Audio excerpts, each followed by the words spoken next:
Vamos, nuevamente retomamos con Paula, con Paula Triviño. Paula, una pregunta que se está haciendo la gente coloquialmente, es decir, y volvemos al ejemplo de la finca, por ejemplo, la finca El Huérrimo del expresidente Álvaro Uribe Vélez. ¿Cuánto está pagando en impuestos una persona de estas que tiene una finca de estas frente a lo que tiene que pagar un colombiano estrato medio, sector popular? Y es ahí, le pediría el favor, Paula, que a través de este ejemplo ilustráramos lo que ya dice el profesor Bayona y lo que en algún momento aquí también lo dijo el profesor Luis Jorge Garay. Son medidas que castigan siempre a los sectores populares, a la clase media y al sector popular de Colombia. Y Colombia no sale de esta espiral en esta materia de medidas macroeconómicas. Y eso, le pediría también, Paula, si eso nos lleva a reafirmarnos en uno de los países más desiguales del mundo. Gracias, Holman. Sí, por supuesto. O sea, yo comenzaría digamos, por la última pregunta. Y es esa marcada desigualdad que hay en el recaudo de ingresos dependiendo del percentil en el que se encuentran las personas. O sea, aquí varias personas, varios analistas, Juanita Juliana Londoño, se me escapa la exactitud de nombre, el profesor Ricardo Bonilla, el profesor Garay, los profesores Spitia, el profesor Villabona también tiene un trabajo sobre los temas de recaudo muy importantes, en el que se han venido demostrando precisamente esa dificultad en que las personas que tienen altos ingresos, re, re, paguen de acuerdo precisamente a esos ingresos, precisamente por un tema de exenciones y beneficios tributarios que se les han venido dando a las personas jurídicas, pero también a las personas naturales. Y en cuanto a ellos también pertenecen a esas personas jurídicas, pues aprovechan de esos beneficios para no, digamos, para separar o en algunos casos no separar las declaraciones de renta y entonces precisamente pagar menos. Lo que hemos visto, por ejemplo, y lo pongo solamente con el tema del IVA, porque digamos que en el tema de tierras también la situación es muchísimo más grave, es decir, el Gini por tierras es más grave que el Gini por ingresos.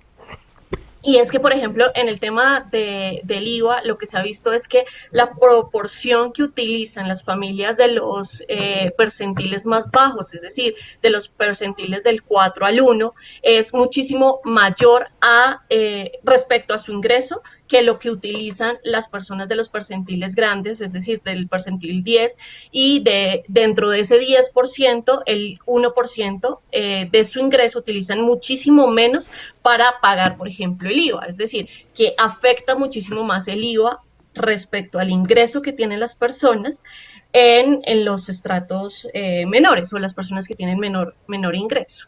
Y aquí, digamos, el punto es precisamente lo que ha venido señalando el profesor Jairo, y es esa dificultad en el recaudo para recaudar de los grandes ingresos, de las personas que reciben grandes dividendos, tienen un gran capital o, por ejemplo, tienen una mayor riqueza. Eso en términos de desigualdad pues nos ubica en precisamente pasamos gracias a la gestión de Alberto Carrasquilla del deshonroso segundo lugar del país más desigual al primero en Latinoamérica y estamos entre los 10 primeros a nivel mundial. Eso quiere decir que no es solamente esta reforma tributaria la que va a generar nuevamente algo regresivo, sino todas las reformas tributarias anteriores. Esta es la tercera reforma tributaria del gobierno Duque. Eso nos quiere dejar un mensaje clarísimo y es que lo que hicieron en los dos periodos pasados, pues no sirvió, lo hicieron mal o nuevamente fue beneficios para esas grandes clases de mega ricos, que son precisamente los que no están tributando y a los que por diferentes beneficios y diferentes exenciones, pues les han permitido esa reducción en la declaración de renta. Eh, doctor Orlando, eh, concretamente, ¿Colombia va hacia un estallido social con este tipo de medidas? Yo estoy revisando en este momento el chat del tercer canal y la gente está diciendo a la calle, vamos todos al paro nacional del próximo 28 de abril, pero sobre todo paro indefinido, es decir, volver a retomar la calle de manera indefinida, porque esta medida la gente ya la percibe como intolerable, indignante, indolente y que va a llevar a la clase media colombiana a la miseria y a los pobres a pobreza extrema. Un estallido social inminente se fragua en Colombia con este tipo de medidas o, por otro lado, doctor Bayona, el colombiano aguanta todo. ¿Qué opinión le merece? Pues antes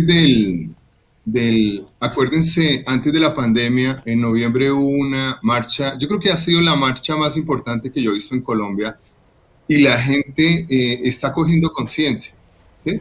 Entonces, yo pienso que con todo esto, con lo que dijo Paula, donde el 1 por 100.000 más rico de Colombia, y estos son estudios, no es especulación, pagó entre el 1 y 2% de impuesto de renta cuando debería pagar cerca del 34% de tarifa nominal. En Dinamarca, que es el país con mayor calidad de vida del mundo, la tasa de impuestos llega al 59%. Aquí los impuestos de las herencias se cobra el 10%, en Japón el 55%. Los paraísos fiscales, no se hace nada con los paraísos fiscales. Es decir, el gobierno tiene de dónde sacar recursos, pero no hay voluntad política para hacerlo. Eso es lo que va a desencadenar es un problema social como el que refiere Holman. Ya. Doctor, doctor Villabona, ¿por qué, cuál es ese temor de grabar a la clase más adinerada, al sector más rico hoy en Colombia? Por ejemplo, se presentó la discusión, ¿por qué no se graba con impuestos las bebidas azucaradas? Y eso tiene un nombre propio, es decir, la empresa Postobón, cuyo dueño es uno de los hombres más ricos del país, el grupo Ardila Lule, por ejemplo. Holman, eso no es miedo, eso es un negocio. Yo he revisado y he sido jurado de varias tesis en la del Instituto de Estudios Políticos, incluso lo dicen estudios de la CEPAL, que es un negocio en el que algunas personas, los grupos económicos, invierten en las campañas políticas para financiar algunos pues, congresistas o ejecutivos, y resulta que ahí se crea un compromiso. Entonces, esos congresistas tienen que sacar normas que los favorezcan también a ellos. Entonces, ese es un negocio que tienen desde hace muchos años y no se ha cambiado. Entonces, ellos lo saben y no van a cambiarlo porque ya hay un compromiso con la financiación de las campañas políticas. Paula, ¿Colombia debe ir a paro nacional indefinido? Usted ya, digamos, como académica, pero también como socióloga, ¿cómo se detiene una reforma tributaria de estas si no es en la calle? Gracias, Holma. No, por supuesto. O sea, desde, digamos, en lo personal, desde mis redes sociales he venido incentivando también la salida a la marcha el 28 de abril. Digamos que aquí la pandemia también nos puso en un jaque alrededor de la protesta social, ¿no? Y es que precisamente el tema de la cuarentena y el aislamiento nos impidió habernos manifestado de muchas maneras que lo hubiéramos podido haber hecho el año pasado, precisamente ante ese hiperpresidencialismo, ante esa forma de decretar beneficios para los banqueros, para las élites financieras, para esas grandes empresas. Y yo creo que todo ese cargo de disgusto, esa disputa se tiene que dar precisamente en las calles. Yo he sido muy enfática, hago parte de una UTL del Senado y he sido muy enfática en que el Congreso no va a ser la salida para el país. Es decir, si bien necesitamos un cambio dentro de las curules del Congreso, es importantísimo que en este momento en que no somos mayoría y que la oposición y los alternativos no son mayoría en el Congreso, la disputa se dé en las calles, no en el recinto eh, del Congreso de la República. Y es que es en las calles donde hemos podido evidenciar que se han podido detener precisamente todas estas tipos de reformas. Recordemos, por supuesto, la marcha de 2011 en la que fue mi primer semestre de sociología, precisamente, cuando logramos con esas marchas de estudiantes del movimiento estudiantil tumbar la reforma a la Ley 30 de educación. Perdón, a la Ley 80 de educación.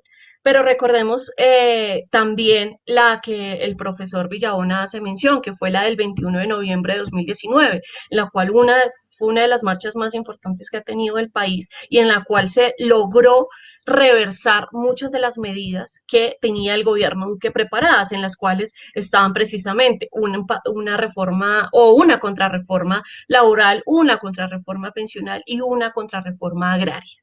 Entonces, esas medidas se pudieron reversar, el ánimo, la forma creativa de las marchas también ha permitido que el gobierno se dé cuenta de lo impopular y de lo regresivo que han sido esas medidas que han venido proponiendo. La del 28 de abril, por supuesto, el apoyo, creo que es una de las medidas totalmente necesarias. No es solamente reforma tributaria por la cual uno tiene que salir a marchar. Por supuesto que es el tema precisamente de moda. De hecho, es un tema que ha estado en auge desde febrero de este año, pero es que también viene con ella varias reformas que hacen perjudicial lo que va a venir en estos últimos, digamos, meses del periodo Duque. Y es que viene una reforma que no sé si es de boca de varias personas, la reforma a ICETEX, que por ejemplo también crea una exención en la declaración de rentas, algunas reformas a los mercados de capitales, la tributaria viene además con una reforma precisamente al tema laboral y pensional. Entonces, digamos que esto es en general todo un paquetazo del gobierno Duque al cual hay que contraponerse. Yo desearía que empezáramos a hablar precisamente no de reformas, sino de contrarreformas, porque es lo que es finalmente una reforma, viene a ser algo que tú cambias para poder mejorar las condiciones que actualmente no se cumplen o no se satisfacen, pero en cambio lo que estamos viendo acá es una contrarreforma. Vienen a ser básicamente una casi que despedida de tratar de dejar a Colombia en la peor situación fiscal y posible, porque es que la reforma realmente no alivia la situación fiscal. Si tuviéramos que hablar de situaciones fiscales, comencemos por el tema, por ejemplo, de la deuda externa o de con quiénes nos estamos endeudando, para poder empezar a hablar de realmente una reforma al fisco y no de cómo, digamos, de cómo incentivar o recaudar la tributación de sectores que en este momento hacen parte de una clase media completamente vulnerable, porque en el momento en que tú le empieces a cobrar a esos sectores que se ganan 2.400.000 o 1.600.000, una declaración de renta que tengan que pagar entre 300 o 1.200.000 pesos, pues por supuesto la vuelves de una clase media a una clase vulnerable, la cual puede en cualquier momento pasar a una pobreza o una pobreza extrema. Si usted quiere recibir los contenidos del Tercer Canal, suscríbase y también ahí donde está la campanita para que lleguen todas las notificaciones de la agenda alternativa. Somos el Tercer Canal, la voz de los que no tienen voz.